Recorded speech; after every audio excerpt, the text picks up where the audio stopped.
Number 2 is kind of where we finished. We did number 1 last time, right? And so when you look at number 2, the compositeness of it, I don't know, it may or may not be obvious. But I can say one thing. Whenever you see something like fourth root, what do your instincts tell you that maybe we want to do? I heard fraction. The fraction exponent. Fraction exponent, right? So what would this be for this one? What's the 1/4? 1/4, yep. So I would just rewrite it real quick and write it as f of x equals -3 parentheses x squared minus 2x plus 1, and then all that to the 1/4. So when you write it like that, then I think it's also probably just as clear to see the inside as well as the outside. Can you guys identify the inside function in this composite function? X squared minus 2x. Right, yeah, the x squared minus 2x plus 1. That's inside. And what's the outside function? Yep, -3 times something to the 1/4, right? Okay, so whenever we're trying to do this chain rule thing and we're trying to unpackage the boxes, do we start with the outside box or the inside box? Outside. Always to the outside. So if I'm going to differentiate the -3 times something to the 1/4, what rule is that? It's a power rule, right? So what do we do with the 1/4? Yeah, just bring it on down in front, so it comes down like this. So -3/4. And then to get our new exponent, what do we do? So what's 1/4 minus 1? Okay, coincidence that those two numbers are the same. But then the question becomes, what's inside that at this point? X squared minus 2x plus 1. That's right. We just leave that inside box totally alone right now. And my way of thinking about that is, we didn't even know that inside box was even in there to begin with, right? Until we open the outside box. And now we can reach in there, we can grab the little box, the inside one, and we can bring it out and now open that. So let's finish this really quick, okay? I'll get your question. It's not Okay, really go ahead. super related. It's just if we did that on a quiz, would we lose points for not doing like f prime of x equals? Oh, good question. We'll talk. That's a great question to talk about. Let me finish it and we'll talk about that. Okay. So we need to open the little box now, right? So I need to go times, and then as I open the little box, it ends up being times what? Derivative of the inside, which is in this case 2x minus 2. Okay. Well done. Okay, so the question that Luke asked about is essentially a question of labeling, and you really want to label. You really want to label here. So I've just got this thing hanging out down there. It's really important that we identify what that actually is. Bless you. So as far as the label goes, I would just want you to put f prime equals, and now we're good, right? And I think that that labeling is super crucial, especially as you start to think about, okay, what if I've got 3 functions, f and g and h, and they're all kind of doing their own thing. Well, whichever thing that is, might be important to label that so you don't get them mixed up. So, yeah, great question. Okay, anybody else? Anything to contribute or question here? Good? Okay, I want to have you guys do number 3 on your own, but let me help you set it up real quick. At first glance, when you look at number 3 and you think, okay, I'm going to do the derivative, what strategy do you think of? It's obviously a fraction, right? And the honest truth is, of course, a quotient rule would definitely work with number 3. But I think that there is a better way. I think that here the chain rule will work. But how could I make that a chain rule? Like, how could I actually turn it into one, Drew? Bring the t squared plus 3t minus 1 up and put it to the negative first power. Yeah. So this is an important point. The rule that you use to find a derivative really depends on the form that it's in, right? You're not always going to be able to do it and say, hey, I want to change it into some other rule. You're not always going to be able to do that, but here we definitely can. We can take it from its current form, which would be a quotient rule, to a different form that Drew mentioned, which would definitely be a chain rule. So here's what it would look like. G of t equals t squared plus 3t minus 1, all to the... Can you see the inside-outside nature here? Okay, let's see if you can identify those and correctly do the chain rule. We'll check your answer in just a second. Sorry, I'm having a hard time hearing. Guys, will you listen up, please? Say it again. -1 times t squared minus 3t minus 1 to the negative. Plus 3t? Minus 3t. Oh, it's plus that. Got to be plus, I think. Minus 1, and then you said to the what? Negative 2. Good. Times 2t minus 3, plus 3. Is that? You got it. You got it. Okay, she's done a really wonderful job. She got it right. What do you guys think? Questions? Contributions? That seems solid. You see how that's really similar to number 2? Yes. Very similar question. Different numbers, of course, but yeah. Okay, at this point, we're going to start jumping around a little bit. So let's do number 5 next. Number 5. Take a look at it. It says sine of pi x. I wonder if you guys can identify the inside and the outside. Something. Yeah, the inside is pi x, you're right, and the outside is sine of something. So as far as differentiating this, we always start by differentiating the, and then we multiply by the derivative of the inside. So I think, again, number 5 I think is a pretty straightforward question based on what you guys just did a minute ago. See if you can do number 5. Cool. All right, so number 5. Dixon, what do you think about number 5? Hey guys, listen up please. Dixon, go ahead. So, the derivative of the outside is cosine Yep, so y prime equals cosine of pi x. of pi x. And then would the second part be like a pi, or would it be pi, or would it be pi x again? So he's I wondering, don't, is it going to be times pi because it's not or necessarily one, it's not necessarily to the one. pi x? Yeah, what do you guys think? So the pi is a number, right? 312.14159265. Yeah. Well done, yes. I Actually, stop. And so we would treat pi x very similarly to like 11x, wouldn't we? Okay.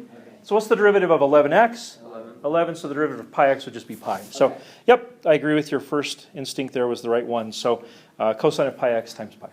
Well done. All right, any questions? You guys seem pretty confident. It's good. Okay, well, let's take it up maybe just a small amount. Let's take a look at number 6. Number 6 really is 2 separate questions in one. You know, it's tangent of g of x, that's one term, and then g of cotangent of x is a whole other term. And so we're kind of left, we're a little stuck here because we don't have any idea what g of x is, right? And so when it comes time to deal with g of x, we're going to have to do it just really symbolically. It's not going to, we're not going to be able to like differentiate something in the way we normally do. So consider that as you look at this. Let's go ahead and try it. See if you can identify the inside and the outside on both and differentiate using the chain rule accordingly. About number 6. Okay, here's what I think, but I don't know for sure, but I'm pretty sure. I think it's secant squared to the, and then like parentheses, g of x times g prime of x. And then for the second half of that, I think it's g prime and then in parentheses cotangent x times negative cosecant squared x. What symbol should go between there? I just kind of left it blank. I put a plus. Okay. Take a minute, look that over. Does that agree with what you have? Yes. Awesome. Definitely could be changed around a little different form, right? You could say, hey, you know, those 3 factors in the end would multiply to be just a negative, so the plus could just go to a negative or something like that. But the form that she has it in is definitely right. It's true. It's good. So, yeah. Why isn't g not like a constant? Because g is a function, right? It's going to, you know, g could be any function we could possibly think of. It could be the cosine. It could be cosine of x. It could be natural log of x. It could be e to the x. It could be all kinds of different functions. We just don't, it could be a constant. Okay. And let's think about it. You know what? This is not a terrible idea. What if g was a constant? This formula would still work. So let's say that it really was some other function. It would be, say, tangent. Yeah, well, this is where it sort of falls apart, because if g is a constant, then what's g of cotangent x? Nothing. Zero. It would just be the constant again, right? So, you know, if g of x is just 5, then g of cotangent x would just be 5. Right? So, I mean, it kind of falls apart a little bit, but, you know, I guess my point, Drew, is that formula would still work. Okay. Right? Because what's the derivative of a constant? 0. 0, so we just handled it correctly in there, we'd be good. Okay. So, yeah. Alright, that sounds good. All right. Yeah, let's definitely do 7. Let's definitely do 7. We'll come back around to number 4 here in a second. So number 7, this is that annoying little sibling of yours that put 3 boxes together, right? You see the 3 different boxes here? Let's identify them. So what is the most outside box, Alex? Sine is the most outside box, yep. So then there's like 2 more boxes, right? So Austin, what's the middle box? Tangent. And then what's the tiniest box all the way on the inside, everybody? 2x. Okay? So give it a shot. We'll go back around to number 4 after this one. All right, Caleb, number 7. What do you think? I would turn the sine into a cosine of the tangent to x. So, guys, let's check this out. This is Caleb's first link of the chain, cosine of tangent of 2x. What do you think? Obviously, there's more to go, right? That's his first link. He's in good shape, right? Agreeable? Good to know, good to know. Well, let's see if we can keep going. Let's build some more good links to the chain. Spencer, what do you think about link number 2? Times?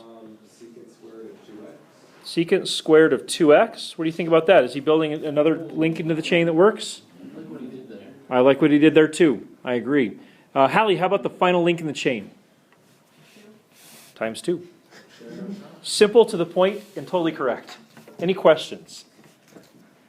Fantastic. You guys are doing awesome. Let's move back to number 4. Somebody asked about this last time.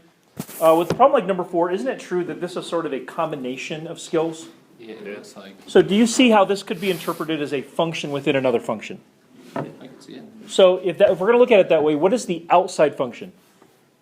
Something squared. Something squared, right? So you'd say right here, kind of see that up there, something squared. That's the outside function. And then the inside function. When it came time to do the derivative of the inside, what rule or skill would we have to use? Quotient. Quotient rule. So do you see how this is sort of like a combining of the skills a little bit? Yeah. If you look at your extra practice problems at the end of this section of the notes, you'll see some like pretty complicated like combinations. I think that most of them are all like probably like over the line a little bit as far as what I would expect you to do on a quiz or a test, but they're still interesting, challenging, like, you know, rule within a rule within a rule within a whole other skill or something. This is probably a realistic example of what you'd want to be able to do. So check it out. Number 4. Thoughts, answers, what do you think? Put the 2 up front. Oops, let's try that again. So f prime of t equals, you said put the 2 out front, so 2. And then leave the function the same inside the parentheses. Okay. To the? Just the first. Okay, let's leave that alone then. And then multiply that by the quotient rule inside. So I did t cubed plus 2 times 2t minus t squared times 3t squared all over t cubed plus 2 squared. Well done. John has led us in the right direction. That's really awesome. So this is one of those ones where you look at it, there's a ton of simplifying that you could conceivably do, right? A lot of multiplying, adding of like terms. You could multiply a lot of stuff out there and really change the way this looks, but there's really no good reason to do that. I would leave it alone. Totally leave it alone and call it good. That's the derivative, right? Any other thing is just simply the same derivative in some other form. So unless you really have to do that, I wouldn't. I would not. All right. What do you guys think? We good? I think we got 2 more to go here, so let's tackle those 2 and then we'll be done for the day. I think we're kind of coming back around. With number 1, didn't we do one like this and we like rewrote it a little bit? Yeah. So what can we do with this one to rewrite it slightly? It'll make like the inside-outside stuff a little more obvious. Just sine of 4t and then put parentheses on the whole thing and keep that. The parentheses thing, yeah. So as we try to rewrite this, it's going to look something like f of t equals parentheses cubed, and on the inside is sine of 4t. Doesn't that make the inside-outside stuff a little more clear? Otherwise, you're like, what is that cubed? Is that somewhere inside? But really, isn't the cube the biggest box? The cube is the outside function, the one that's all the way on the outside.